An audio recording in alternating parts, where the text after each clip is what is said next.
ปีคริสต์ศักราช25เดือนเสด็จมาเลยมา20วันตามนี้จองเสียงเบิง เวียงเบิงใหญ่เอาจะขอเลยมาเปิดเผยปังตรา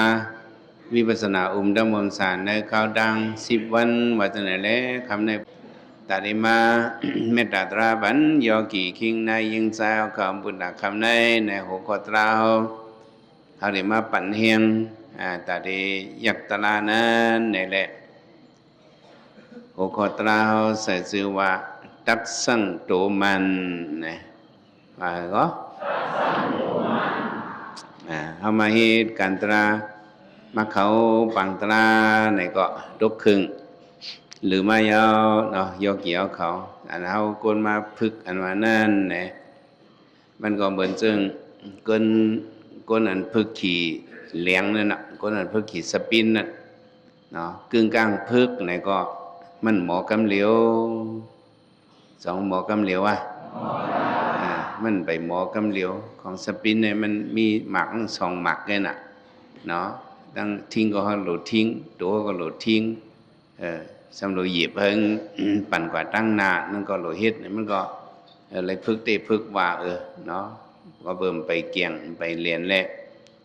บางซื่อก็เปิ้นมายิบปันที่กลเหลียงเฮานั่นนี่ก็ท่องปันเฮาลอยๆปล่อยปันลอยๆบางกำก็เฮากับพึกขี่กุกกิกกุกกักนี่ก็พังยันก็ห้ำนาแข็งเฮาให้นั่นก็ต้องจำจ้ะเมื่อตึกพึกนั่นแหละบางกำก็เฮาขี่เลี้ยงต้องจ้ะบางกำก็เลี้ยงขี่เฮาบางกำก็เฮาขี่สปินบางกำก็สปินขี่เฮานั่นน่ะต้องจำจ้ะเฮามาพึกกันตราก็เห็นไหนมันจังหวะโยมันสื่อการง่ายๆก็นะการวิปัสสนาตราเนาะเนี่ยเนาะกูกนก็มันมาเฮ็ดไหลก้นปากก้นเหียงก้นจังมาเฮ็ดไหล1ก้อน1ก้นเนี่ยแหละเฮามาพึกกันว่านั้นเฮาอย่าไปเจอเล็กเฮาหลงไว้เจอว่าเผอก็ต้อมลูกเมืองหมอมาเนี่ยสองลูกเมืองหมอมาเผอก็ลูกเมืองหมอมาอันเฮาเปิ้นสอนเฮาหมอนั่นแหละเมื่อเล็กนั่นแหละเกิดมาก็หมอให้นั่นแหละหมอก็ก้อนนั่นแหละจังหมออันนั้นได้หมอให้ได้หมอก็ก้อหมอมาดังสัมสลาหน้ากันหนึ่งลองอันมาเนี่ยทำมาโดยในการวิปัสสนาตรานมานั้น ตั้งสัมสลาก็เขาจะในมันเด่มยามพึกมาเขาเด่มยามพึกมาก่อนนั้นเขามาพึกเนี่ยมันทำหยาบอีเด้อการลอกกี่ต่างซื้อต่างลองซึ่งนั่นไหนได้เขาตียามเฮ็ดมาเนาะมาพึกขอโลดขอกาเนี่ยก็บ่หึงหมอจังซั่นจ้ะพึกกะพึกไข่พึกเฮ็ดนั่นเฮ็ดไหนพึกเฮ็ดไหนเฮ็ดหน้าไหนได้ก็บ่หยาบสังก็หมอกว่าอันการตลาในเฮียงเขาเป็นหมอเขาเป็นนานหมอน่ะสัตว์ก่อนวันหลังเขาก็บ่เลยพึกมาตะกาวเขาบ่เลยพึกมาจัดก่อนวันหลังเขาพึกมาก็พระเป็นเจ้า เป็นพระนำมีพองอินพองไส้ไม่ได้มีไส้นำกลางกานั้นบ่เลยยำเหตุการตรามาได้เขาออกมุ่นพ้นหลอดเจหมดเลยย้อนนั่นแหละโยเกี่ยวเขาใครปั่นแห้งเผยก่อมลูกเมืองหมอมาปพึกไหนก็มันก็ตีเหรียญมาตีเกี่ยงมาย้อนนั้นโยเกี่ยวเขาเลยมาพึกปังตราเนี่ยมันอะไรมา6 วันเอาอยู่ในไหลวันเอาเลยมา6 วันเอาเนี่ยตกครึ่งมาน่ะเนาะเมื่อ3 วันนั้นได้อโลนายกกี่คนฮะบ่ลีอิลูนาตายกกี่คนฮะบ่ลีอิลูเนาะเฮียงเนี่ยเปิ้นก็ บัดเฮาก็ปัดสำอยู่ในเกเปิ้นเนาะแต่ลูกก็หยาบแต่นั่งก็หยาบให้แน่ก็กะเฮียนกันขันทีปารมีขึ้นงักเนาะทักสั่งตัวมันปันเช้าเจอนี่มันเฮาก็ป้าขึ้นมาสั่งตัวเฮาให้มันสมบูรณ์มันสืบผัดตันมันนี่ก็ลียองโยเตว่าก็กะเป็นอันดีกว่าเที่ยง4 วันตั้งนา4 วันตั้งนา5 วันตั้งนาเนี่ยให้เอาพวกหมอไว้วางใจเข้มๆเหลี่ยมๆงามๆตกลอกตกแอกมันเนี่ยกึ่งกลางมังมิ้วเนี่ยเขาก็ลาดไว้ทากำเร็วมันไหลยอเกี่ยวเขา ให้ตัวย่อเกี่ยวเขา ทบตัวเนี่ยเมื่อไหร่มาเป็นในเตหรือกล่อมไรเนี่ยคู่ตัวมากำนั้นเด้ถึงเข้ามันก็เสียสมาปักบันเสียนตั้งมันเนี่ยก็มันปึดปังก็อย่างจะมันไปถึงมันไปไก่ย่าที่ว่ามันไปไก่ย่าคือกวังไปย่าหังพุ่มไปย่าคือกวังกันนี้ตั้งมันก้นนั้นมันเพราะใครหับอย่างจะเมื่อไรมันกวางเตือกเอาเนี่ยเราหนีมันตั้งเงี้ยมันจะเตะเอาเพิ่มไปย่าคือกวางให้กันนี้ตั้งมันไปใครหับในโยกีเขาก็เหมือนนั้นพอเจ้ากับลาดไว้ทานที่เป็นในมาหรือในหน้าเนี่ยตัวห้องไปเป็นเนี่ยมันเข้าหูภายในกันออกหูภายบนก็มันเป็นนั้นก็เมื่อเขาเหตุการณ์ตราก็เหมือนนั้นเพิ่นมาลาดไว้ทาต้องออกเหมือนนั้นไงมันเข้าหูภายในออกภายบนตัวเขา ทบมาเตะเป็นในเตะหลุดเลยเห็นในหลงห้อยเนี่ยมันสั่งเตะหูอย่างว่าตักสั่งตัวมันนะเขาเหตุการณ์ตราเนี่ยเขาเตะเลยไว้ตัวเขาหนึ่งมันนะที่ไรไว้มันเขาเดี๋ยวเลยแต่ตัวเต็มมันนั่นเนี่ย ที่ไรมีอธิษฐานที่ไรมีอธิษฐานบารมีจอมที่ไรมีอย่างจอมความนักมักมันนะว่าอธิษฐานนั่นที่ไรมีจอมคนอันเหตุการณ์อย่าลงการตีการว่านั่นเนี่ยที่ไรมี ขออธิษฐานความหยันเสเนี่ยที่ไรไว้มันเนี่ยไรปันมันหลุดไรปันมันห้ามอันนี้นาการเขามันจังที่อ่องทำมาโดยเราลองพระเป็นเจ้าเขาเจ้าสีทัดเลยวันมาสกฤตปักไป3 วันเหลือ6 มื้อนั้นเนี่ยเกี่ยนเจ้าคู่วันนี้เด็กนำมีกอลีกูเจอกูเปิงนอนพันก็แคบแล้วมันจะนอนพันอะไรเอาลอยเสาผ้าลงเฮ็ดหมอนโหมันตีนมือ4 ขอนเนี่ยเลยไก่ไว้เหนือน้ำสมุทรา4 เมตรเนี่ยเฮ็ดก็เก่าในโลกาเนี่ยแต่ยังอย่าสิเบิ่นอ่ะพันหันคือวันออกมาดิเตียงออกมาดิสายหลิงตึงลงขึ้นกลางเฮากับเพียวถึงเบื้องสังปุ่นป่นเบื้องสังปุ่นก็ได้ป่น31 คงยอมันจะเลยไปไผ่กว่าเนื้อไผ่ลงมินตูมินเนาก็ไปลงกว่าก็นุกเอือกตีนมันจะอีดว่ะก็ได้ป่นลองดูเนากิเลสเนี่ยมันจะเอาน้ำมิกมาเนอะน้ำมิกพันมันจะเพราะนั้น มงตัวเผิกโหลำหลูขึ้นมาจอมหมักเก่าหมักค้างเจ้าในมาเพียวที่หัวเขาก็เห็นขึ้นหล่นลงกับมดพันนั้นนกกุสีมินลงมาจูมันเจ้าพวกเพียวมาหิมมันเจ้าเนี่ยก็นกเนี่ยเย็นเป็นสีเผือกสีขาวเป็นหมดเฮ็ดก็เพิ่นก็เป็นพระมาเปิ้นได้มาถ่อมตลาที่เก่าเปิ้นก็ได้จืนๆเสๆหวนตลากว่าน้ำมิกมันเจ้ามันนอนพันให้ก็เข้มเรียบหลีงามมากวนเอาพอเหตุการณ์หลีว่านั่นแหละพันเฮาหมังมิวเนี่ยมันเป็นน้ำมิกเป็นหนังเหรอพันกูอันได้มาเป็นน้ำมิกได้ก็มันเจิงเก่านะเนาะพันกูอันได้มาเป็นน้ำมิกได้มิวนั่นมันจะมังบอกเลือดลมห่มหลีพันจนก็ได้มีเนาะมังบอกลมห่มเข้มให้พันก็มีหลีห่มเข้มก็พันก็มีเลือดห่มหมันให้พันก็มีจังได๋ก็มีอันใดเป็นพันเฮาอันใดเป็นน้ำมิกนั่นแหละเพราะพันเนี่ยมันจืนจำกรรมให้เฮาต้องหลีงามๆมีนั่นได้เป็นน้ำมิกว่าเบิ่นว่าเป็นหยังเหรอ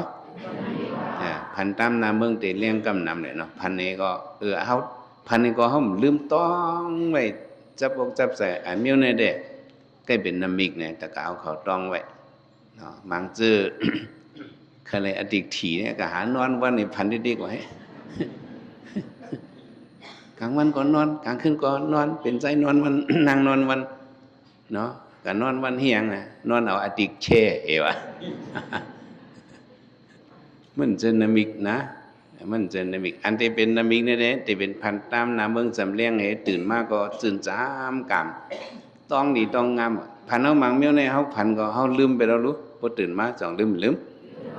เป็นสังเกตได้ก็เมียวนั่นเด้มันเป็นพัน พันอินพันออกหนอลองเจ้าได้มันพันหาเนี่ยโอ้ตองดีตองงามเฮ็ดก็จะเป็นพระแต่มาซุ่มซ้อมนางสู่สดาเอาก็คำกับลองก็ติฐานพวกก็จะเป็นพระก็คำนี่เป็นไหลลงก่อนตั้งแต่ให้ไหลขึ้นดั้งเดินเนี่ยก็คำนี่ไหลขึ้นดั้งเดินมันนี่ก็เป็นพระมันจะมาเพียวตี จนไม่หย่องพอที่ตามคำเนาะตามคำเนี่ย เพียวมาจันเตเพียวมันเงี้ยสัตยาน้องว่าไอจืนมันเงี้ยไอจืนนี่ก็ปั่นมันเจ้าอย่าเผ็ดเปียดมัดอยู่เปียดมัดเนี่ยมันจะเอามาเสยเฮ็ดปลางเจ้านั่นเนาะมันนั่งนี่ก็ อธิษฐานมันจะว่าจังหือ พอเก่าเป็นพระเก่าอ่ำลุกเนี่ยมันจะว่าจังไหนผมเป็นพระมันจะอย่างก็ลุกเนี่ยเป็นอธิษฐานความนักมักมันเจ้าน่ะเนาะการเป็นพระกับลุกบอกว่ามันจะลุกกันไว้นั้นเขียนเจ้านั่งไข่กดไว้เนี่ยเก่ามียาอันเก่านั่งไข่กดในจังหวัดซึ่งนั่นก็นั่นแหละก้นอันนี้การตราใน กำพองในใกล้เลยว่าเตว่าเนอดีกันคำปองใจกำพองว่าบ่ลีนางหึงบ่นางหึงในมีเงี้ยนขาตัวเฮาเป็นอัตตกิลมัฏฐานุโยกะกำพองก็ว่าจังไหนรู้จังว่าเสียเปียกกรรมฐานบางเจ้าก็นางหึงเนี่ยมันจื้อนางเห็นเลยพื้นเนี่ยมันจื้อนั่นขาตัวขาใจก็เป็นอัตตกิลมัฏฐานุโยกะเป็นเส้นตั้งไผขวามังซื้อสมาเพิ่นนั่งก็หลบพื้นผู้เจ็บมาหลบพื้นในซ้ำว่าผู้จอมใจในซ้ำเป็นกรรมสุขันธิกานุโยกะในเป็นจอมใจไผเคยอยู่สาจอมใจไผตัณหาในก็หลอดตั้งเนสองหลอดอันหนอลงพระเป็นเจ้าสิทธัตถ์วันได้เป็นพระนั่นแหละอันเฮาเจ้าได้ใครลัดในโยกีเขานั้นอันเฮานั่งในเนาะที่เลยนั่งหึงกะหือซ้ำกึ่งลีพื้น5กึ่งลีพื้น5เฮาได้เกลิปัญหาอันไหนถ้าแม่นหนอลองจะมานั่งเนี่ยเฮาว่าให้เฮาต้องไงเนี่ยแกจะมาเพียวดีตนไม่อย่างพอที่ตีนั่งเนาะไว้หน้าตั้งออกให้ตีนั่งการมันจะติกฐานการเป็นพระกับลูกเนี่ยคนทรงมายาเก่าก็มันเฮ็ดบ่มีภาษาก็จี้นี่ศักดิ์ศรีเป็นนางดินเมืองนี่เป็นศักดิ์ศรีนี่ก็คนทรงเขาไปหมดมันจะนั่งตะลากะอ่ำเป็นพระก็อ่ำลูกมันจะว่าจังไหนวันนี้เกียนเจ้านั่งกว่าเดี๋ยว6 โมงนั่ง7 โมง8 โมง9 โมง10 โมงเนี่ยอะไรกว่า4 โมง2 เจ้าลูกอะไรกว่า4 โมงเนี่ยมันจะอะไรญาณปุ๊บเป็นนิวาสานุสติญาณเนี่ยญาณนั้นน่ะมันหันขึ้นจัดก่อนวันหลังหันขึ้นจัดก่อนวันหลังในปานาจะในอย่างไหนอันญาณนั้นใครตัวในโกนก้อนในจัดปุ่นมันเป็นทางลายจัดเป็นทางมันจะหันกว่าญาณนั้นเนี่ยคือกะอันนี้เป็นปุ๊บเป็นนิวาสานุสติญาณได้กิเลสได้ไปหมดเขียนซะก็ฮู้ขึ้นสืบนางแทง4 โมงเนาะใช่ไหม10 โมง11 โมง12 โมง1 โมง2 โมงเตียงขึ้น2 โมงเตียงขึ้นใจ2 โมงเนี่ยมันจะอะไรที่ภาษาคู่ญาณเป็นกับ8 โมงหลายโมงเป็นกับ8 โมงอะไรที่ภาษาคู่ญาณที่ภาษาคู่เนี่ยเป็นตาติบอันนั้นเป็นหมักตาผีอะไรหมักตาผีก็ตาติบนั่นที่ภาษาคู่นั่นตัวอะไรก็หันหมดหันลายเป็ดจันหันหมดตัวเมืองผีเมืองสางหันหมดตัวกว่าตั้งเหนือตั้งดีกว่าหมักตาเนี่ยมันป่องเลี้ยงกว่าหมดในห้องว่าที่ภาษาคู่ห้องว่าคือก็มันจะเลยตาติบก็ไปเป็นพระจังปาเป็นขึ้น10นั่งเดี๋ยว2 โมง3 โมง4 โมง5 โมง6 โมงตามหน้าเมืองตีเลี้ยงเข้านั่นน่ะเกียนเจ้าจังเดินไรอาสวัคยาญาณเนี่ยเป็นพระเข้านั่นเลยเป็นว่าเดือน6 โมงเป็นว่าเดือน6 โมงก็พ้องหน้าเมืองสำเลียงนั่นในเกียนเจ้าไรใช่เป็นญาณเปิ้นเอาวันเดือน6 โมงว่าเกกับปานยามเร็วๆได้ก็ข้าวยามไข่เรียกกันว่านั่นเอาไล่นาฬิกำพาเขาว่าได้ก็บ่12 โมงติงไข่แทงวันนึงจังจ้ะไล่ศาสนาไข่วันนึงมันซื่อๆนะเอากลางวันออกว่า พวกกลางวันออกกันเป็นแทงหนึ่งออกกันซึ่งเป็นแทงวันหนึ่งออกซึ่งเป็นไล่เอามันเหมือนกันเลยเนาะในเวเนี่ยเราลองพระเป็นเจ้าเป็นพระวันหนึ่ง6 โมงอะไรนั่นเนี่ยมันยาจอวัน6 โมงกลางหนึ่งนั่นก็เอาวันลีมันนี่ก็เป็นวันเดือน6 โมงเดือนรองคำหนึ่งกู้กันในวงกลางนั่นแหละวันพระเป็นพระไหนเป็นวันพุทธศาสนาเป็นวันเดือน6 โมงเนี่ยเอาวันเดือน6 โมงเป็นวันยิ่งใหญ่คนนั้นนี่มาพระเป็นเจ้ากุเจ้าในอันเป็นพระก็เป็นวันเดือน6 โมงกุเจ้ากุปาเพราะมาสอนด้วยเจ้าสิทธัตถ์เนาะลองเจ้าสิทธัตถ์ตีนั่งตนะโหคำ6 โมงต่อถึงโหเนอ6 โมงเนี่ยเกียนเจ้านั่งกับหลายชั่วโมงเนี่ย12 ชั่วโมงหลายชั่วโมงก็เพื่อนเลยมันจะว่าจังไหนลูกก็มียาอันก็นั่งไข่กดไว้ก็ตื่นยาเนี่ยนั่งสมาธินี้นี่มันอยากด้วยในตัวตามน้ำเมืองตีเลี้ยงนั่นเกียนเจ้าวนเปิงหนึ่งเฮียงก็เนี่ยไปหัวหยันตะลาเนี่ยมันจะอะไรไว้พวกเวนิวัฒนุสติหยันนั้นหันด้วยหันหน้าหันหลังที่ว่าใช้คู่หยันเลยตาติบตัวไรกูดีกูตั้งนั่นเพราะนั้นก็จะมาวนด้วยเจ้าปีกับพระ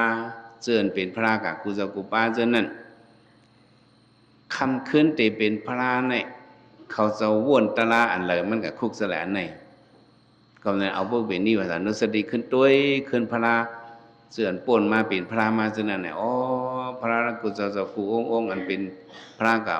นำเห็นพองใช้ไม่ใช้นำกลางการเนี่ยเขาจะเป็นพระเนี่ยเขาจะ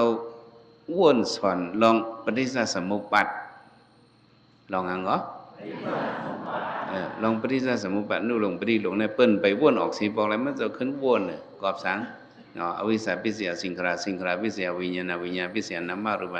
ปิเสียสลายนะสารยนะปิเสียภัสสะปิเสียวินาปิเสียตนะปิเสียอุรปิเสียปวปิเสียสติปิเสียสรามรณังโสกปริติวะทุกขโทมนัสสุปายสะสัมปวันติเอวามิตสักกิวรสะทุกขขันธสะสมุทัยโหติเนี่ยมันจะวนหันก็เปิดอยู่ในร่องหูเนาะหูจักลองเป็นลองดูมีหยันให้แหละจังเฮ็ดสร้างห้างปองกุศลก็เฮ็ดอกุศลก็เฮ็ดอันหู้นั่นสมอนโหเฮ็ดว่ะอย่างสมอนโหเฮ็ดหู้พิธาถูกห้ามหู้เฮ็ดกุศลก็เฮ็ดญาอกุศลเฮ็ดญามันมีหยันตั้งหู้อันออกม่วนปนอะไรเฮ็ดนั่นห้องว่าอวิชชาอ่อนโหอวิชชาปิเสียสิงขราเพราะสิงขราเฮ็ดสร้างห้างปองก็ตีตั้งเป็นจักวิญญาณเพราะเป็นวิญญาณว่าเป็นมันนามยุกเพราะมีนามยุกมากก็มีตาหูคุณังศพโตเพราะมีตาหูคุณังศพโตก็ตาก็เตหันหูก็เตยินคุณังก็เตโนมศพก็ลิ้นก็เตเลี่ยมโตก็เตที่ตื่นเนี่ยก็เพราะนั้นก็เป็นมาอันไรจะเป็นมาเวทนาเพราะเป็นเวทนามาเนี่ยก็เวทนาปิเสียตัณหาสมินจะเป็นเพราะจะเป็นก็สำเร็จเห็นปองเนาะตนาวิเสียอุณวิเสียเพราะเห็นปองก็สันเปียงทองตีขึ้นกับตีพุทตีก็สาธิปิเสียสรามรณะฉีเกียนเงียนตายเนี่ยสมขึ้นเป็นเปียที่สมขึ้นเป็นไรไม่เจอขี่เจอเนียงเจอไหนมันจะวนอันเพราะว่าเปลี่ยนมาเนี่ยเป็นดังทุกข์ขึ้นวนไล่ออกหลอดมันเนาะเพราะว่าเขาเอาเหยียนวิสาเนี่ยออกคู่มาอันนั้นที่สร้างห้างปองฉะนั้นก็มันก็ตีออกมุ่นปนหลอดกว่ามันเต็มเกิดขึ้นมาเลยมันจะเนี่ยเนาะอวิสานิโรธาเนาะมันเต็มตีวนกว่าขึ้นอนุหลงปฏิหลงนั่นน่ะเนาะเพราะว่าวนในเจ้านั้นเขียนจะเอาเหยียนยักด้วยเนื้อโตขันธาเป็นลู่หู้เป็นเหยียนอะไรเหยียนสบิญญูเป็นพระกว่าว่าเจ้าไหน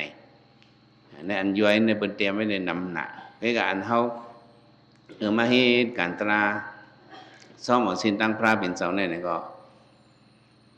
เขาก็สอนบรรยุกอย่างที่โยกีเขาเว้ยเนาะเขาหลุดตัวเขายาวพอหลุดตัวเขายาวเนี่ยก็มันซื้อของเขายาวเนี่ยปองว่าเขาฝึกเตี้ยไปติ๊กที่นั่นฝึกเตี้ยไปหลังเตี้ยไปติ๊กที่มันซื้อเก่ายาวเพราะมันซื้อเก่าก็เขาปีนี้แต่ถ้าไปต่อเขาคำเป็นเฉพาะปีนี้เองก็เขาสู่เฉพาะปรมัตถ์เ เข้าสู่หังเนาะเข้าสู่เฉพาะประมาทประมาทเนี่ยมันเป็นสี่ยุคนิพพานเนี่ยเขาเอายุคนามสองป้านั่นน่ะพวกโยกีเขานั่งตราจะว่ากูวันอ่ะคนรับตายเขาก็หลุดหลุดใส่บรรพระบิณฑบาตตื่นตัวก็มาคิงในยิงใจสังเยามันเป็นเขาคำปนปิญญาในเข้าสู่ประมาทเป็นยุคนามสองป้าก็ยาวในสองว่ายุคนามสองป้าในก็มันซื้อผ้าพันพีบงถาวรพระพันม้ามซื้ออยู่เราอยู่ได้เป็นม้ามซื้อมันอิงปึงเลยลองตั้งพรปางเหตุผลจ้องช่วยเป็นมาในก็สองว่ากูวันในเป็นลองปฏิจจสมุปบาทเนี่ยเนาะป้มหูปฏิจจสมุปบาทเนี่ยสำเร็จยุ่มพิษว่าเขาเปลี่ยนโกนมาเนี่ยถามว่าพระผ่านมาคนช้างลงผ่านมาเด็กเอาพิษอันไหนก็ตะลาวมันกว่าตั้งนานเลยเขาได้เลยหูปฏิจจสมุปบาทอีออดนั่นจะเลยหูเงินมันยุคดียุคนำให้เป็นมายุคนำนี่ก็มันเกิมเนี่ย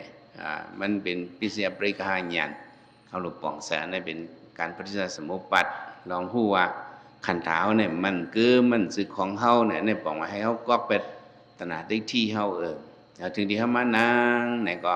อะไรให้อย่างน่ะตักสั่งตัวมันนั่นน่ะอะไรอย่างเนาะตาตัวเฮาเต็มมันนั่นเนี่ยไม้หนึ่งเนี่ยโยกีเขามีจะหังในมาไว้ตัวมันให้นี่แหละขึ้นบนแต่ไหนก้นบนแต่ไหนจีบบนแต่ไหนเลยเฮียงสมาขำจีบไปนั่งละเ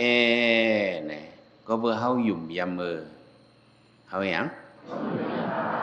เฮาหยุ่มยำข้อสั่งสอนอันนี้พระเป็นเจ้าก็ธรรมะศรัทธาว่านั่นเฮาหยุ่มยำเลยเฮามันนั่งเนี่ยบ่หยุ่มยำเนี่ยอันซื้อพุทธภาษาอันหยุ่มยำวิปัสสนานั่นส่งมาเข้าบางตราอยู่วะมาอันนี้เขาเอาเสือสถายมาหยุ่มยำในเป็นลอกไล่พระเป็นเจ้าโป่งไว้ปานเนี่ยเขามาสร้างตัวมันเนี่ยเอาเสือสถาอ่อนหนักโยตาตัวเขาเต็มมันนั่นเนี่ยก็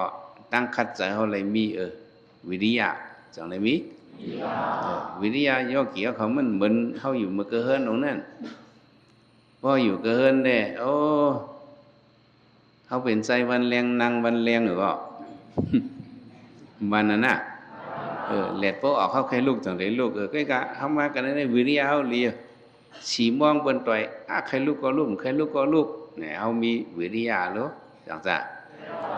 เข้ามากับมันนั่งเนี่ยก็น้องมาสั่งตัวมันเนี่ยนั่นสถาก็ป้าตั้งคัดใจสองป้าป้าวิริยะเนี่ยก็ป้ามาเสมอตั้งคัดใจเนี่ยก็ป้าเยาก็วิริยะอะไรก็มันซื้อหนังฮือเกาดิ่มเงานอนหนังฮือเกาดิ่มเกื้องซ้ายเกื้องขวาสติสองมีต้อมไว้สติน่ะเพราะสติโยกีเขาหลุดกว่าในได้ก็กรรมมาเจอปิวเนาะเจอปิวเฮกับเผียวติงเฮสติเขาหลุดกว่าก็มันไรน่ะเนาะเขาได้เลยมีสติมันกึมคุกไว้ใกล้มึงอันนั้นน่ะคุกไว้นะแต่มีสติคุกไว้เขานางตราเนี่ยเขาเป็นนางตราเนี่ยเจอผีกว่าสติเลยไหนเนี่ยเพราะมีสติเขาหลุดในได้ก็เมื่อจะได้เมื่อสติดึงมีได้ก็เอาลุ่มเขาลุ่มออกเขายาวออกยาวในสติมามีดีคุณหนังเขาเนี่ยมีกันแล้วเขายาวออกยาวเขายาวออกยาวเนี่ยสติดึงอะไรได้มันดึงหูเขายาวออกยาวเพราะสติยังหลุดกว่าเนี่ยสัมปีหางหลังเนี่ยเขายาวออกยาวออกกว่าจุลานมันก็เฮิรนยาวเนี่ยกึ่งตั้งจื้อห้องมาออกก่อนเนาะมันเป็นออกเปิ้นนั่นน่ะเนาะออกกว่าจุลานก็เฮิรนพวกสติหลุดเนี่ยจังแซมจ้ะใจเขาเนี่ยมันเพิ่งน่ะหลงตรงนี้การสั่นละหูนอนว่าโอ้มันเพิ่งน่ะนักโลกาเนี่ยอันสังสอนอย่าเป็นสีเปิ้นใน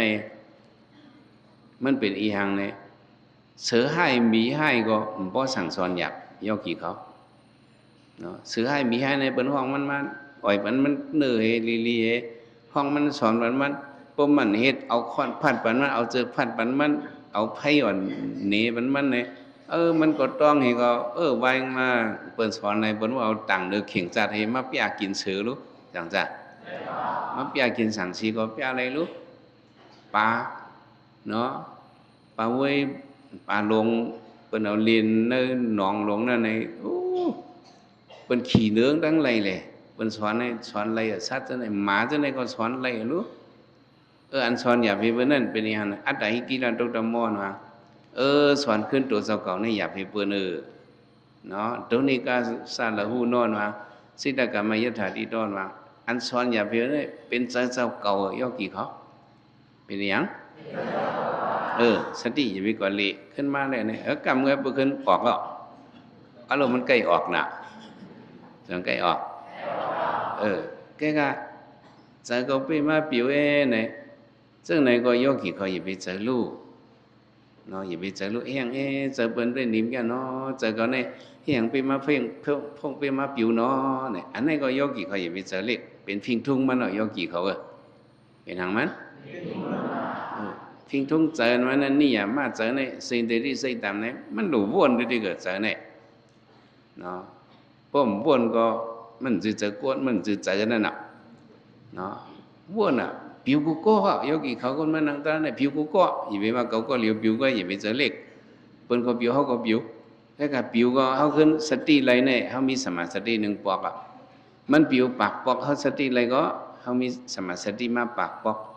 ไว้จะว่ามันผิวเหียงปอกเขาสติเลยดังเหียงปอกเขามีสติเหียงปอกอันนี้เป็นน้ำตอนเขาสองฝั่งซ้าย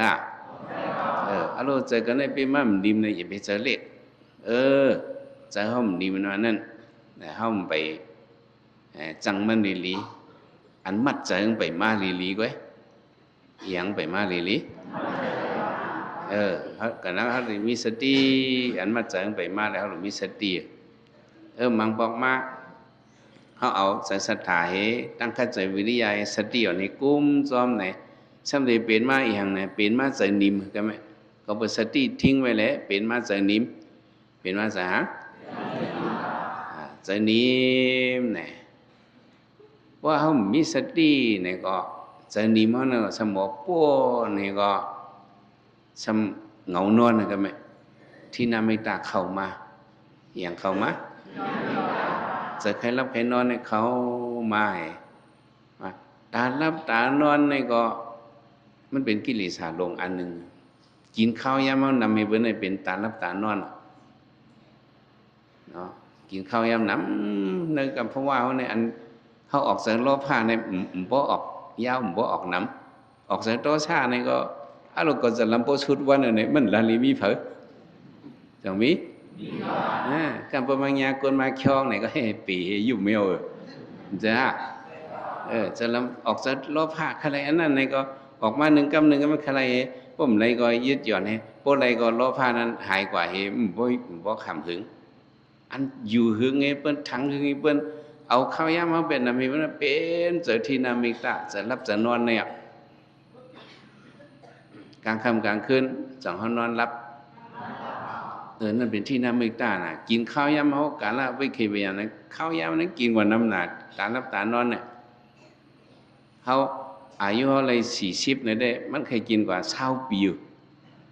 ตารับตานอนเนี่ยจังจำเมื่อเขาก็เลี้ยงเนี่ยก็นอนลูกอ่อนเนี่ยได้นอนเป็น11 โมงเลยลูกอ่อนเนี่ยอย่างมากก็ตานอนในอีกกว่าต่อถึงเขาบอกอย่างมาแต่ในโอ้ข้าวยามตานอนเนี่ยกินข้าวยามมากกว่าเนี่ยน้ำ10 เปอร์นอเขามานั่งตราก็ตึกปันมันมากินข้าวยามเหมือนได้ชุ่มอะไรได้ชุ่ม1 ชั่วโมงในโลมีศรัทธาวิริยะสติสมาธิมันจะอาโลสัมสติรูเรสมาธิเฮียงเยี่ยมมีตั้งคัดเจออีก็อาโลจดนาชมเขาก็สัมสีตนาลีอาโลเววิจาเขาสัมหุงพักเข้มวันเนี่ยเขาสมากลางคำกูต้องไปเสือน้ำบินเลยเดี๋ยวก็เสือมาให้พวกกลางว่านะมานั่งตลาดเราเข้มดีนะ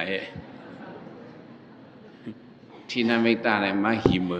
ต่างหิมเอาขายำรอกี่เขาเจ้าพวกอะไรมาต่อยพวกอะไรต่อยให้หนึ่งเจอละจังไรต่อยแย่มากเกินต้องไปหึงกรรมแล้ว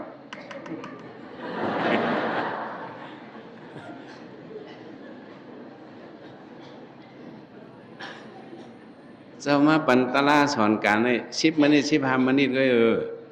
จังจ้าว่าจะ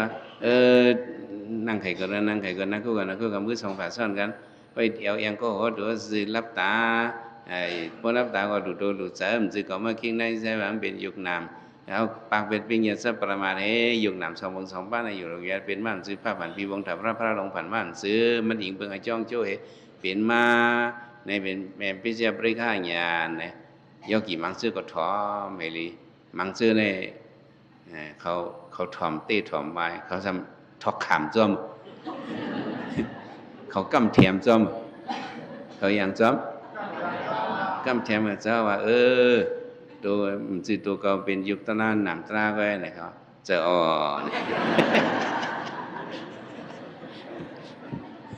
เขาชบกำเทียมนั่นจะเอาก็โหกำเทียมเอาอังกำเทียมยุคน้ำนี้มันกึมเป็นลูอันเลือดปอมาในก็อย่าไปตึกเรียนเลือดในด้วยกันนั่นเลือดนั่นมันได้มีเสียพิษพอดแกนซีจัดนิดทิศนิดทอดเดินหน้านะเนี่ยแล้วเขากำเทียม3 กำทับกันก็เฮ้เลยกำนั้นจะว่าเลยต่อย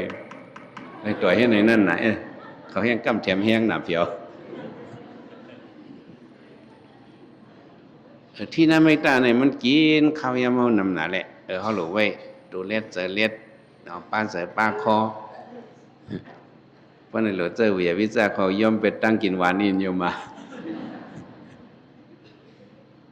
ลองกินนั่นแหละพระเป็นเจ้าสอนยานเขาได้ก็ต้องเขาเนี่ย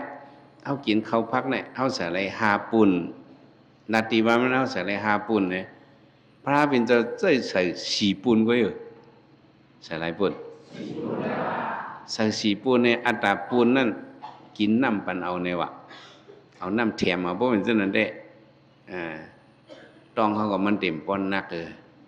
นะเพราะเขากินลือหนาเพียวเนี่ยก็ต้องเขานักกวนนั้นมันเป็นทางในถัดใจมันโอนกว่ามันหย่อนกว่ามันเป็นยังกว่าอะไรว่าตั้งเนื้อหย่อนในอย่างหย่อน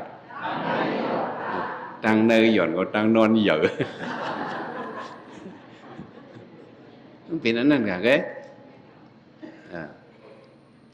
ตักสร้างตัวมันเนี่ยเขาเลยไว้ตัวมันเพราะว่าเขางกกว่า1 กำเนี่ยก็สติขึ้นก็เลยไว้เดี๋ยวอย่างเขาสื่อๆไม่เอาลมเขาลมออกในเพราะเขาตึกไปเลยต่างนอนเขาเนี่ยมันหิมข้าวยำเขากว่าน้ำหนักลิสิไลเปิ้นยอกี่ของจ้าลิสิไลเปิ้นไม่ลัดจอมลายยาตานอนเนี่ยอันนี้พระเป็นเจ้าสอนบรรเจ้ามามกกลาเนจะมามกกลาเนี่ยมันจะเป็นอย่างนั้นเป็นซอดาปานเอาเลยถ่อมตราดีเจ้าสารีบุตรมาจ้างตละเงานอนดีๆก็เนาะพระเป็นเจ้าพวกเลยมาปันสติมันเด็กลาดปันไลยาตานอนนี่มันเนี่ยว่าจะไม่ต้องเมพอดว่นอันรอดปอดสุขโดยเลี้ยงไปไลยาตานอนตาเป้ก้อนมนทำมีหนังไหนเนี่ยพวกโยกเขียวเขานางเนี่ยพวกใครเงานอนเนี่ยไม้หนึ่งเนี่ยไม้ต้องเมพอดอันนั้นเขาขึ้นเมจะเขาไม้ต้องตะลานั่นแหละเนาะเขาเอาไว้ล้มเขาล้มออกโยเนี่ยอันนี้มันหึงมากก็มันใครกว่ามันพอจับใจเนาะมันพอไว้นำหนักให้แหละเขาเลยลายเป็นอาหยงมันวะเนาะเขาลายเป็นอาหยงมันเอาล้มเขาล้มออกละลายก็ซื้อนี่ก็เลยไม้ล้มเขาล้มออกให้เขาเอาออก1เขาเอาออก2นั้นก็เขาเอา1ออกเอา1เขาเอา2ออกเอา2เขาเอา3ออกเอา3เนี่ยเลยขึ้นลายเป็นอาหยงมันเนาะเสียเจ้าความมังสมังบ้านสอนเขาเขาเอาออกเขาเอาออกเอาเนี่ยมือออกนั่นเนี่ยเจ้าเนี่ยก็ยักด้วยดีตาตีนเขาขอนขวายักด้วยตาตีนขอนซ้ายแทงก้ามไปขึ้นว่าเขาเอาออกเอายักด้วยตาตีนขอนขวาเขายักด้วยตาตีนขอนซ้ายเขาเอาออกเอายักด้วยตาตีนขอนซ้ายยักด้วยตาตีนขอนซ้ายเนี่ยเลยเห็นเลยไล่เป็นอาหยงเนี่ยตานอนเขามันจางซึนว่าเนี่ยเป็นยกกี่เขาเฮ็ดด้วยเนาะไม้ตองเมพอดไม้2เนี่ยสมว่นที่เลยว่นคือตะลาวอ่ะว่นเหรอตะลาเขาถอมมันตาดีตึกวิญญาณนี่เนี่ยตาดีตึกตานั่นเนี่ยที่เลยว่นสิเนี่ยเพราะเขาว่นกว่าก็ต านอนเฮาเนี่ยมันจืนเหมือนหนังบางพอเฮานอนหลับกลางคืนมาเฮาตื่นมาเฮาก็วนดิ๊กๆในจ่องเฮาหลับบ่จ้ะพอวนก็ในเวลายาตานอนหมายต้องเมพอดวนนะอ่านรอดอันนั้นเฮาได้เลยว่าออกเซาเว้าลอยๆเนาะใครว่ามิตรใดไว้ว่างกูก็นั่งให้กลางรถบ้านดินก็ไรใครรถมิตรสุขก็ไรเนาะเฮาหมกความหมายพระซึ่งเฮาว่ากุศลมิติในว่าห้างแก้วเนี่ยซึ่งในก็ตานอนเฮามันจืนว่าวนอ่านรถเนาะก็หมายต้องเมพอดวนอ่านรถปอดเนี่ยหมายสีในอย่างเนี่ยก็เพื่อใครนอนน่ะเลยเลือดเฮามันนึกอ่ะเพราะนั้นติเลยปอดนะเอามือเฮาผ่ามือเฮาปอดหน้าเฮาในแห้งๆว่ะเนาะปอดจันมันหัวจังได๋วะพอยอกี่เงานอนในหลุดเจ้าเหมือนจ้างเขามาจันมันหูอยู่จันมันหูในว่ะจันคู่หนังว่ะจันมันหูว่ะเนาะปอดเป็ดแขนเฮาจังได๋ถูเป็ดแห้งๆฟูๆน่ะมันเลือดมาเลือดเฮาสั่นในก็ตานอนไหนหมอปีอยู่ว่ะยอกี่เขาเนาะปอดว่ะบ่ปอดจังได๋ขึ้นนั่งในตานอนปีบ่ตึกคันนอนหนูก็ไล่มีแทงติเลยสุกนาเป็ดว่ะเฮียงเป็ดบ่สุกนาในนำกัดให้ดังหนาวในมาตื้อกันในมันจืนกว่าไปดอกอย่างนั้นแหละยอเขียวเขาบ่ลุกมากลางเนินไหนจ่องเฮาสุกนาซึมตักเสียงเข้มสุกอยู่มาบ่ลุกมาจ่องสุกนาสุกเลยเนาะบ่สุกนาในก็ตานอนเฮาจืนกว่าปอดสุกนะเนาะหมายต้องเมพอดวนอ่านรอดปอดสุกปอดสุกน่ะเป็น5อันเนาะใช่มั้ยหมาย6ในซำตึกให้นอนหนูในก็ติเลยตุยแรงว่ะตุยเงาแรงว่ะตุยอย่างแบบมึนตาเป็ดกำว่ะยอกี่เขานะป้อมซื้อใครนอนได้ก็อย่าไปมึนก่อนนะมังเจอมนอนก็ตุยทั้งตุยเปิ้นนี่ตุยทั้งไส้ตุยทั้งขานั่นเป็นว่ายอกี่หังในมันทิ้งสายตามันว่านั่นเนาะตุยมึนนี่ตุยเป็นห้องยอกี่หังสังใครฮู้ว่าจอมเลยทิ้งสายตาสอกตุยหามันทิ้งสายตาน่ะตุยตรงนั้นกำตุยโฮเมตินทิ้งสายตาสอกตุยหาห้องว่ากายอกีนั่นเป็นห้องยอกีการลำวะกาโกโลกนาเนี่ยมีน่ะไล่พระวินสหตรานะกาโกโลกนานะการลำเนี่ยพวกเขาจับเนื้อต้นไม้เนี่ยเขาหันเนื้อตกไว้ปุ่นกระเตยเนี่ยคำลงเอากำเนื้อสติเขาลีการลำเนี่ยเขาด้วยซ้ายด้วยขวาด้วยซ้ายมีผู้เขียนเนาะเขาลงกว่ากระจับตีหิมพุดเนื้อนั่นคำเงียบกำเหลียวจงมีเขียนเขาด้วยไผ่ซ้ายด้วยไผ่ขวาขึ้นด้วยไผ่ซ้ายมีไผ่เอากีบเอาเนื้อไปมินกำเหลียวด้วยซ้ายด้วยขวาด้วยซ้ายมีเขียนเอามันจังมินให้ไหนกาก็ลอกกันหนาวนะทิ้งสายตาชอกด้วยหาห้องว่ากายอกี่นั่นเป็นอะไรเนาะยอกี่มีกลมเมียวมาจำเพียงอันสองอันเลยนั่งจำอบแอบอุบชอบแซ่บยอกี่ใกล้อุบกันก็มีแหละเนาะนั่งจำนั่งไกลก็ร้องนั่งจำนั่งจำชอบแซ่บนั่งจำอบแอบอุบชอบแซ่บจีเจ็บนกยอกี่นี่เป็นน้องยอกี่จีเจ็บอ่ะนั่นเฮ้มีกลุ่มเบี้ยวยอกี่นี่นะไว้ก่อนในเฮายาตานอนเฮากำก่อนไม้หนึ่งแต่เลยไม้ต้องไล่อายุเฮาเมพอดไม้ต้องเมพอดไม้2วนไม้3ซ้ำอ่านรถอันเฮาเลยความพลาความตลาเนาะไม้4ซ้ำปอดนะปอดนะปอดตาเฮาปอดแห้งๆนะมันปอดแห้งๆนี่ก็สติอินก็เนาะก็เหมือนเจ้าปังเบิดตั้งเฮาสุกนางว่าเฮ็ดลงมาสุกนาใส่สับยาให้ก็ทั่ว10,000ก็ไม่20,000 thu hiên nào nghĩ được thu cầm hùa áo níu quái này cái xỉ nhá rồi hu hú này con thầu của bọn con trai của bọn mi hu hú luôn nọ nó thu hiên nào này níu quái này cái xỉ nhá hu hú chút đấy áo hu hú bố pin quả bố lợn vậy rồi nó cho xả ban mà tăng nhân cho sau lọ ở hiên hú cho cháo xong tuồng hầm min vậy là này hát xí na sợi sao biểu thu hiên nào níu quay cái chuột nhá áo khátไปเลย อีปวดแห้งก็นะกูหูยกี่เขาขัดนะสุกนะที่ไรสุกนั่นก็ตุยเลียงแห้งเหรอตุยเลียงนั่นก็ผุยไผ่เลียงเลียงจะไหนเป็ดผุยหูบะแดงจะไหนเบิ่มเลียงก็บอกไข่นอนก็นั้นบางพวกเนาะกลางคืนเขาเหตุการณ์ในไผ่สมอดก็เขาก็เข้ากันนอนไปตีนอนเขาอยู่หน้าสุดเขาเตียงขึ้นมาเนียนไพ่นะสมมติไว้พอเตียงขึ้นพอไพ่มาปั๊บเนี่ยเลี้ยงเอาก็ไม่สั่งเลี้ยงพอเลี้ยงก็เขาก็ตื่นมาก็มือเนื้อตาก็ซุ่มๆก็เนี่ยกับปีกเนียนไพ่ก็ไม่สั่งซะเขาตาเขาเนี่ยกับตัวไพ่น่ะกับปีกเนียนไพ่ขึ้นมานอนก็รับอ่ะสั่งซะนั่นพอตัวเงาเลี้ยงก็ในตานอนมีเอาอ่ะเนาะหมายต้องมีพอดวนอ่านหลอดปอดสูบตัวเลี้ยงกำเรือนในเฮียงพอตัวใครนอนเนี่ยแต่เลยไปภายสร้างเกียรติเอาอะยอกี่เขาแต่ละอย่างพอไปสร้างเกียรติได้พระเป็นเจ้าสอนได้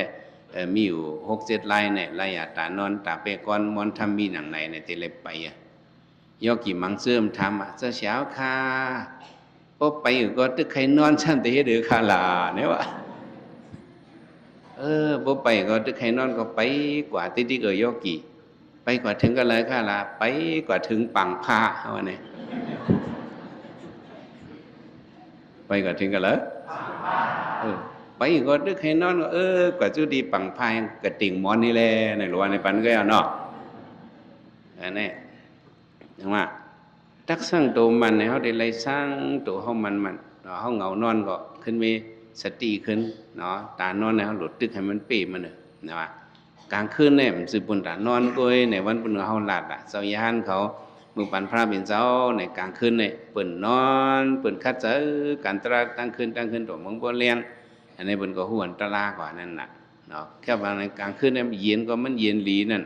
เป็นข้าวยำสฟุรีเขาเปิ่นคัดเจอหาตราข้าวยำเต็ดเย็นนั่นบอกว่าจังไหนนะตักสร้างตัวมันเนี่ยไว้ตัวเขามันว่าเขาสร้างตัวมันเนี่ยก็วิริยะเขาก็มีจอมขันธ์เขาก็มีสมาธิก็มีเพราะนั้นอีอย่างได้เกิดออกมาอะไรในหยันเนี่ยได้ออกมาอย่างได้ออกมาเพราะนางนี้นิ่มนางมันเนี่ยขันธ์เท้าก็มันก็หนีมาตื่นลางมันสภาวะมันเป็นคือมันก็หนีมาจังหนีมาตัวขันธ์เท้าเนี่ยมันจะเป็นเฉพาะเมียวอะไรเนี่ยทุกขสัพพิลานาทอทุกขสัพพิลานาทอวางมันมีเจออีลูเฮาเหสมิบเงียนคาเฮาให้เฮาทุกอย่างขันเสสีนี่เป็นขันธาไว้พระเป็นเจ้าบุตรีปองเลยขันธาเนี่ยทุกขสัพพิลานาทอเนี่ยตื่นเหตุให้เฮาทุกอย่างขันเจอไม่รีบไม่เศร้าไม่อยู่ไม่เศร้าลีเนี่ยเป็นขันธาตื่นบีบเงียนอีกจากเขาจังไหนวะเฮามานั่งตักสั่งตัวมันในก็ก้นคืนจังเป็นมะครบงานจังเป็นมะก้นมวยจังเป็นมะเพราะนั่งนี่มันอันนั้นมันโผล่มาสภาวะมันอันโผล่มานั่นเขาถึงเลยฮับเอาอันนี้มันเป็นมหาดังมันเป็นเฉพาะอนัตตาไปไหน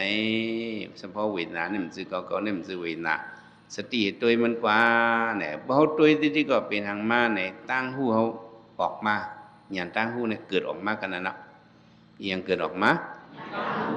อย่างตั้งหูเกิดออกมาที่ตัวเขาเนี่ยเป็นตั้งหูเสียจางตั้งหูของเจ้าเก่าเนี่ย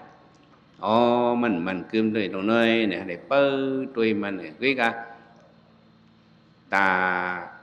ทุกข้าเวนามาป้องรวมหนึ่งอันติแตกในก็สองง่ายมันง่ายกำห้องพวกใครไปก่อนสองง่าย มันง่ายก็เขาสำเฮ็ดน่ะเอาแต่สถานในอ่อนหัวอ๋อบ่เฮ็ดได้มันได้มีควันดีอยู่แฮเขาเอาแต่สถานในยุ่มยามไม่เฮ็ดตอเปิ้นตั้งเฮ็ดแล้วเขาก็เฮ็ดไรกว่า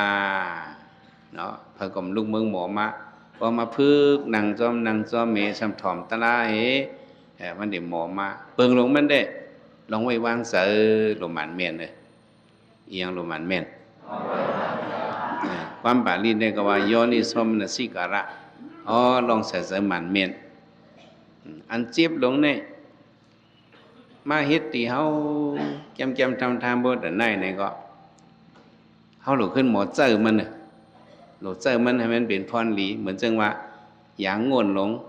กูเจอกูเปิงนั่นเพิ่นเอามาเจอขึ้นเฮ็ดเป็นยาเกขี้หนูยาเกเล็ดจังไหนๆเพิ่นขึ้นเอาอันให้นั้นมาเฮ็ดเป็นรองดีอันเฮาเนี่ยก็เวทนาเฮาปอมาเนี่ยก็เฮาเอาเฮ็ดสุนลีบนตาเฮาเมื่อนั้น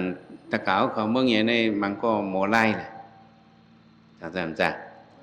หมอไล่เฮาก็เหียมกันดังก้นแห้งเหยื่อสิเฮาในก็เพราะญาตามือมันได้มันไงนะญา1กำก็ญาตินมันปิดบันเฮา1กำก็2ได้ไงง่ายก็เฮาหลูขึ้นเอาแห้งตามือมันนั่นนี่เฮ็ดเป็นล็อกแตนเฮาเป็นซั่นนั่นเนาะเวลานั้นมันแห้งอย่างแต่นี้มันทุบมาเฮาเอาไล่มันหนังก้นป้อไล่กันน่ะมันทุบมาเฮาเงิงไปเด้เฮาขึ้นวักเอาแห้งทุบมันนั่นนี่ขึ้นสุยมันเป็ดจังไหนมันเปียงอะไรง่ายๆเวทนานี่ก็เหมือนนั้นนะยอกี่เขาเฮาหลุมีลองไว้วางเสอมันแม่นตีเหนือมันเฮาสำตินี้หรือไว้วางเสอลาบ่ไหนให้เป็นโยนิโสมนสิการะว่านั่นติแตกมันเฮาเจ้าก็ลาดกูปังหมักมง2ต้นในยอกี่เขาหมักมงหลายต้นต้นหนึ่งไหนมีหนอกวางเฮินเฮาตัวหนึ่งนี้สมีในวางเฮินเฮาหมักม่วง2ต้นนี้เหมือนกันอ่ะต้นอย่างมากก็เหมือนกันหมักป่งมากก็เหมือนกันน้ำหวานมันก็สายหวานมันก็เหมือนกันอ่ะสุกเหลืองหอมเหมือนกันก็มันเปิงกันตีไงเปิงกันนะตัวหนึ่งนี้มีหนอกวางเฮินเทียงตัวหนึ่งสมีในวางเฮินเปิงกันตีมันน่ะย่อหมักม่วง2ต้นนี้ข้าวมันหมักสุกเหลืองมากถึงหนังว่าหนึ่งเนี่ยลูกอ่อนจุ่มหนึ่งลูกอ่อนพุงหนึ่งเนี่ยสำลัดมาดังนาเฮือนเอาไว้มาหั่นหมักบงอันมีนอกเฮือนเอานั่นสุกเหลืองลูกอ่อนหมักบงสุกไว้ขอนกันผัดซึ่งกำพองก็ขึ้นเนื้อตัวนี่ก็หักกิ่งหักคางนี่ก็ก้านโลกให้กินหุ่นเขาเป็นเจ้าเฮือนเขาก็ออกมาด้วยลูกอ่อนปิดหมักบงแล้วลูกเขาขึ้นพวกเผียวปลายบนข่มกูตกเนาะเขาหันลูกอ่อนปิดหมักบงหันลูกอ่อนนี่หยังลูกอ่อนมาปิดหมักบงเขาก็ขึ้นมาอยู่ในเฮือนเขาลูกอ่อนมาปิดหมักบงนอกเฮือนมั้ยเติ้งเขาให้ละหมักบงนอกเฮือนสุกสักได้มั้ยกำมาผัดมื้อมาซึ่งหมักขี้นงมังยาเสือเฮือนเนาะกำยาเสือพามันเขาลีเจอเจียวมวยเจียวไว้ล่ะเจ้าเอาว่าไหนดีจะเป็นขุดปลาหักปลาโหงแข็มหมองวงนอกวางเนี่ยเนาะ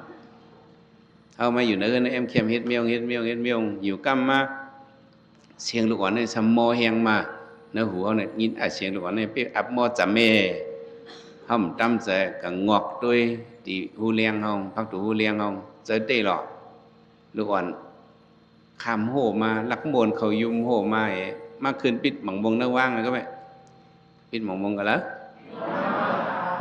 เอาลูกเขาขึ้นพวกด้านเผียวปลายเขาเฮ้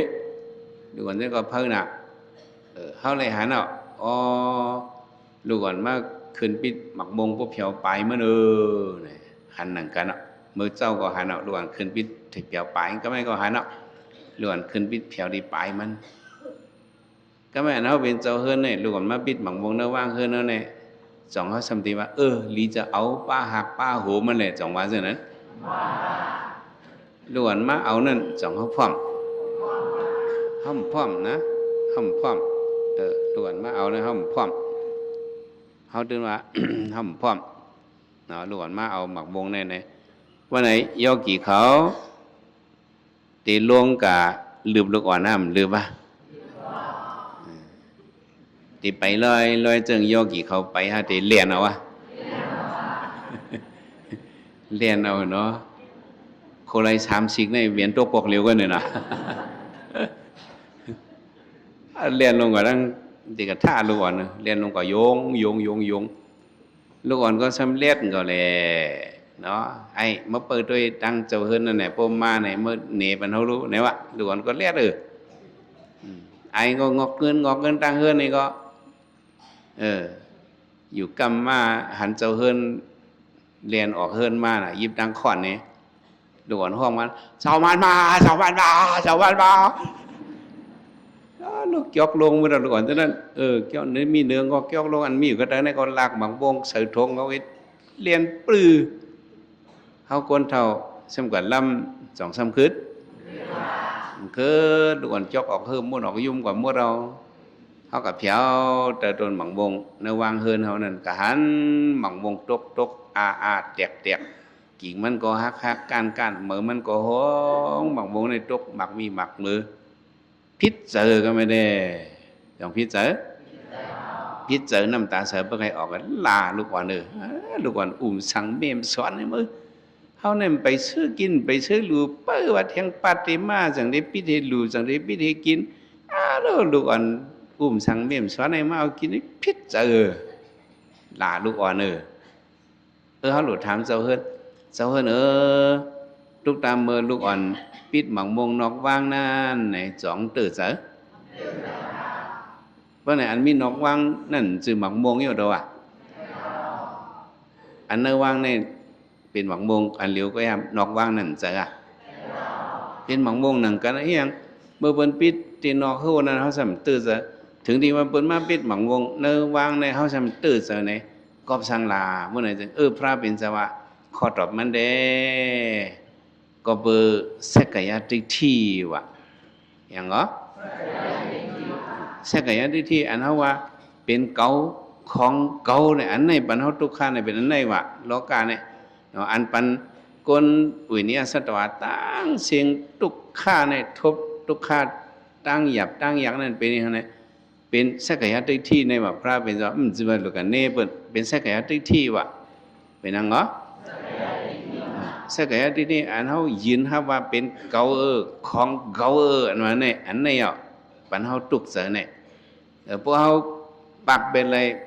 จื่อของเก่าเนี่ยได้ก็มันมีลองตื้อเสมีลองหมัดเสมีลองเสียบเสห่างไหนย้อนนี่ซ้อมนั่นสิกาลาเนี่ยที่เลยไว้เจอเหมือนเรื่องหนังหมักมงนอกว่างว่าเมื่อย่อเกี่ยวเขานังกันตลาเนี่ยมันเจ็บมาเนี่ยก็อันเจ็บลงนั่นโยกีเขาที่เลยไว้เสว่าเป็นหมักมงนอกว่างว่าจะไหนวะเฮ้เป็นหมักมงกันแล้วเพราะเป็นหมักมงนอกว่างเนี่ยได้ก็เติงมันเลยเนี่ยเขาว่าที่ลูกอ่อนวันนั้นน่ะใครปิดใครฮักใครกันใครลุยใครยังเฮ็ดลาคุดปลาหักปลาหงก็คุดลาเขาตื้อเจอรู้จังตื้อเจอจังว่าเมื่อนังอยากการตราเนี่ยมันเจ็บมาเนี่ยก็อันพระบิณฑสอนเสียสอนหลวงก็สอนว่าเจ็บโตอย่าไปให้เจ็บใจนะเป็นอันไว้ใจหมักมงนอกว่างในโยกีเขาสองปองใส่ว่าในปนังตารางมือฝึกมาได้หมักมงนอกว่างไงหมักมงนอกว่างไงมันจื้อหมักมงนอกว่างพวกโยกีว่าลูกเกาปีเจ็บแต่ไหนก็ไปเป็นหมักมงนอกว่างเขาหลุดปีได้ใส่สองอันไหนแกเนาะพวกปีใส่สองอันไหนได้วิจารณ์ว่านั้นใครมาแต่หนึ่งมาปล่อยมาละเขาตื่นเต้นการมันเขาหมอไว้วางแต่เขาได้ล็อกไล่เขาเลยเขาเลยเตียนมันแล้วก็ไม่ไล่เตียนมันอะไรก็ไม่จังไรมันไล่หมกมงนอกว่างก็เนี่ยเขาหลุดป้องจะให้เปิดด้วยมันไงหนาเราไปเห็นนั่นเลยว่า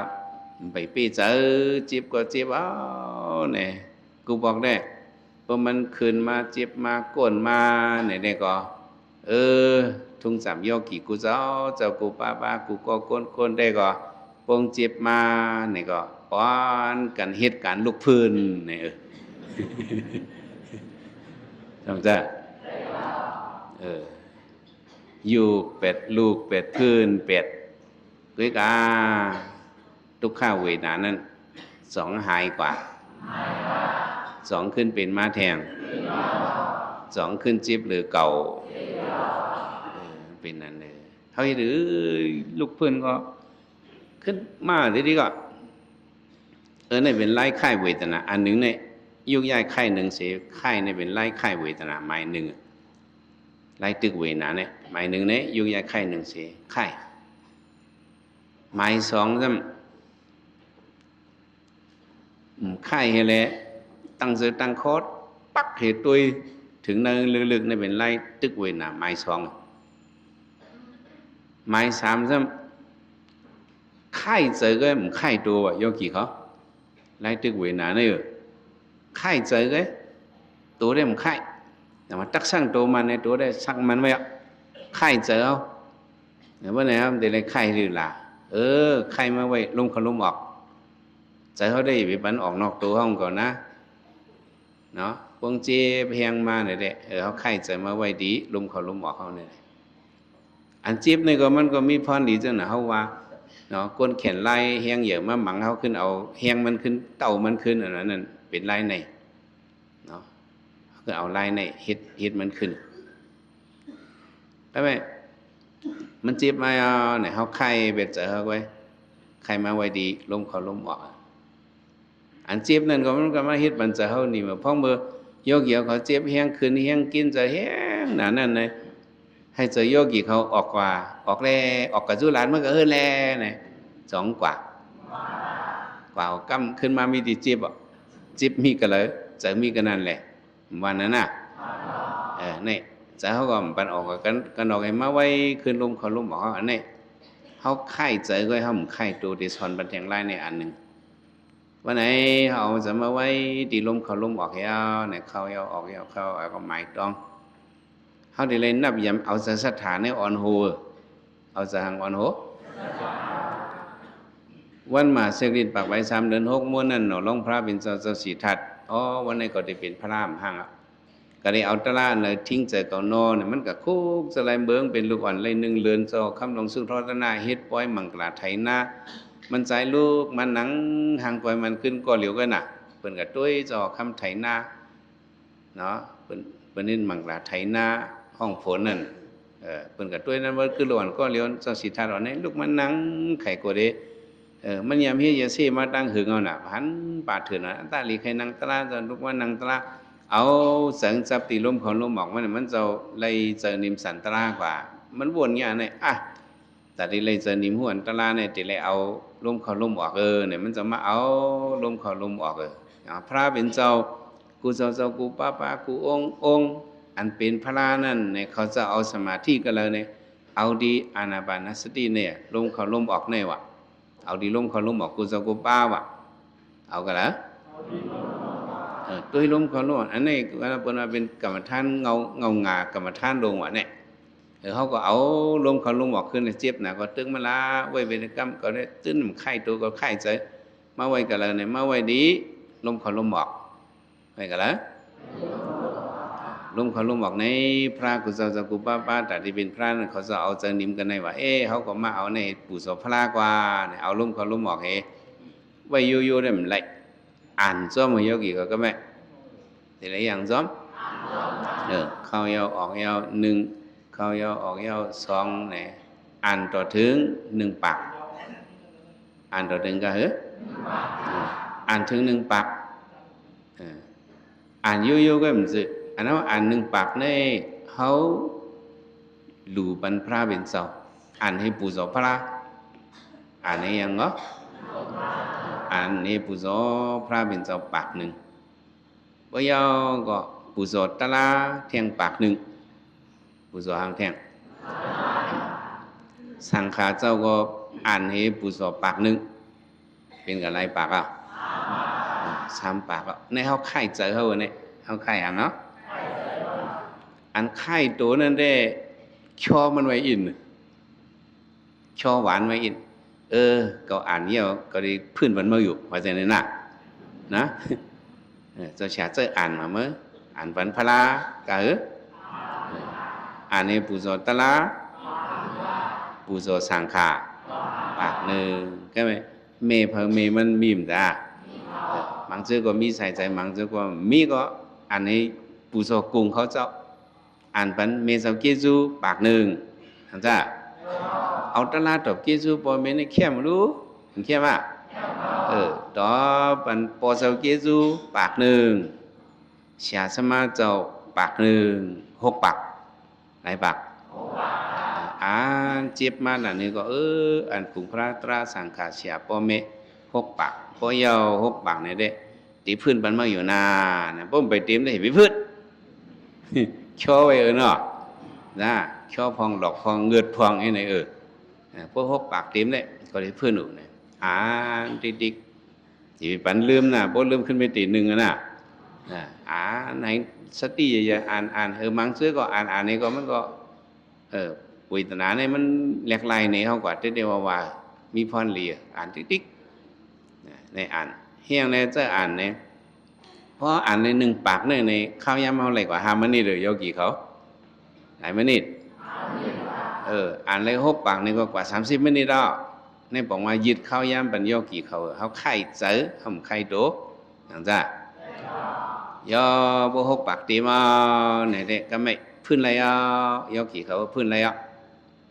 เนาะกำพงว่าหลีพื้นอะไรอยู่พวก6 ปากเต็มอย่างจ้ะก็มองตีเลยพื้นดิ๊กในก็มจึงก็เมื่อไรอธิษฐานเขาตีมาไปพื้น6 ปากตีมาไหนก็ไม่ได้พื้นอะไรสองไรพื้นพื้นอะไรเนาะลายพื้นมัน2 โลซ้อน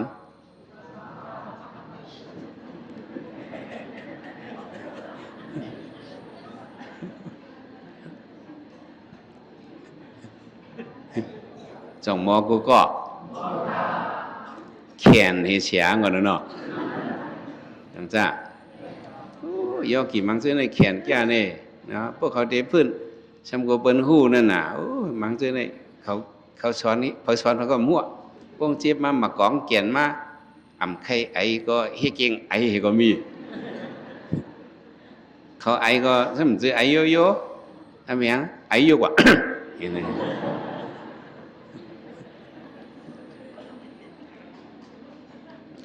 ในเด็กก็มันจะโยกี่เมืองใหญ่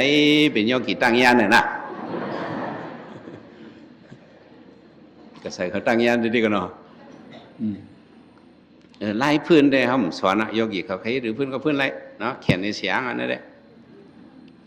ก็การจะใครสอนได้ไล่ไว้วางใจมือพื้นในหรือสอนอินเนี่ยนะเฮียในมังซื้อพื้นกว่าก็หมอไว้วางใจว่าเขาเยือนมาเขาอ่าน6 ปากให้เยือนเอาเนี่ย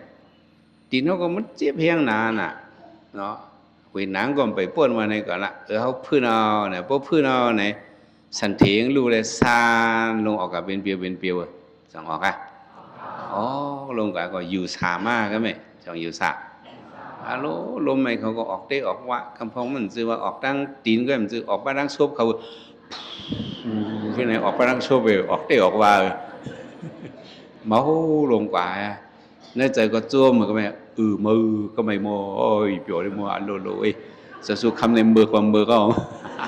6 ปากอย่างกับปัดพื้นมาโลยพื้นเราก็ไม่ได้เพราะพื้นในจำเปียวจอมหั่นใจจอมไหนบอกว่าพื้นจอมใส่โลผ้าวันนี้พื้นจอมใส่หางเนี่ยใส่โลผ้าจะไหนก็อย่าไปพื้นจอมย่อเกี่ยวกับพื้นในอยู่เกี่ยวในก็อย่าไปกล่าวอยาสารนั้นอย่าไปพื้นจอมใส่โลผ้ามังก็เนี่ยสัมพื้นจอมใส่ดอสาวอ่ะพื้นจอมมังก็พื้นจอมเจิมเคยขำนั่นน่ะ6 ปากนี่เตรียมก็ยังมือนี่ในพื้นจอมเสริมไข่ขำพื้นจอมใส่โตซ่าอย่างจ้ะมังก็6 ปากเตรียมมันหมดก็ในพื้นเลยมือในพื้นจอมใส่โตซ่าอันนี้ก็อย่าไปพื้นโยกี่เขานะพื้นจอมใส่โตซ่าก็อย่าไปพื้นมังก็พื้นจอมใส่โมหะพื้นจอมใส่หังพื้นจอมใส่โมหะสติมตั้นมีนั่นน่ะอ่านแล้วก็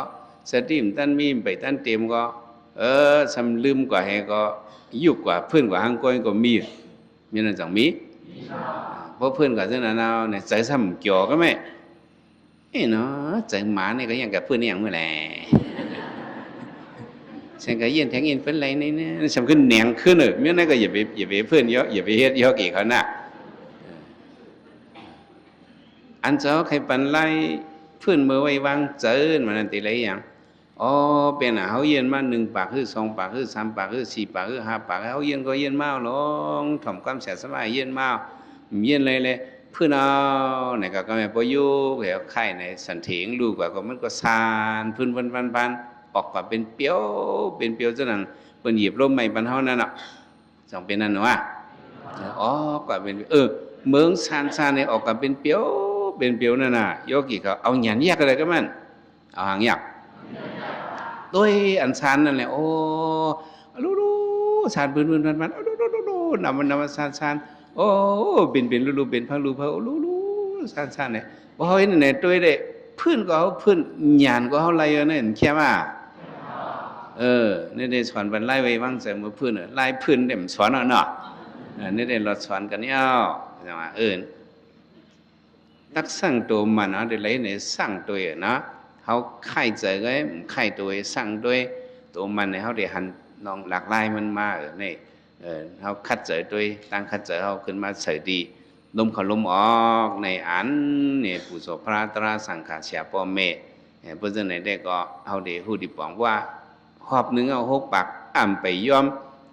บางแทงหอบก็เลยแล้วก็ว่าแทง10 หอบก็เลยก็จอมพิเจอน่ะ